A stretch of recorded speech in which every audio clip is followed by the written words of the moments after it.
প্রচারে গিয়ে ফের বিতর্কে জড়ালেন দিলীপ ঘোষ। মূর্তিতে মালা দিয়ে তুললেন মহারাজ উদয়চাঁদ অমর রহে এই জয়ধ্বনি। আর এরপরই মহারাজা নয়, এই মূর্তি বনবিহারী কপুরের। ভুল ভাগিয়ে দিতে তিনি বললেন, এখানে কপুর এলো কোথা থেকে। ফের প্রচারে গিয়ে বিতর্কে জড়ালেন দিলীপ ঘোষ। মেদিনীপুরের মানুষ বর্ধমানের ইতিহাস সম্পর্কে কিছুই জানেন না, পাল্টা কটাক্ষ তৃণমূলের।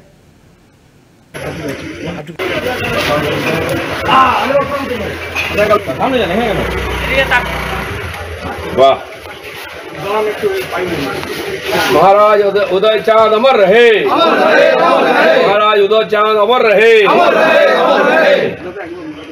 বনবিহারী কাপুর, বনবিহারী কাপুর। Thank you. কাপুর করতে গেল, কাপুর করতে গেল বাহাদুর সিএসআই দান করে সবটা ভালোই আছে।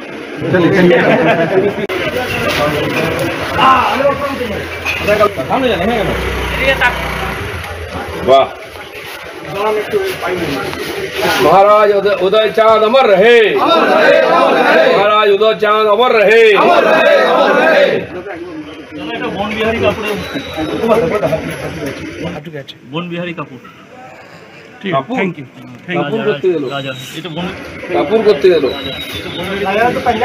বাহাদুর সিএসআই দান করে সবটা ভালোই আছে। আজ মূর্তিতে মাল্যদান করতেই জয়ধ্বনি তুললেন এবং তারপরই ফের বিতর্কে জড়ালেন দিলীপ ঘোষ। আর সেই ঘটনার ছবি আপনাদের সামনে তুলে ধরলাম। আর এই নিয়ে পাল্টা কটাক্ষ তৃণমূলের। জয়প্রকাশ মজুমদার টেলিফোন মাধ্যমে কি প্রতিক্রিয়া দিলেন এই ঘটনাকে ঘিরে, শুনুন।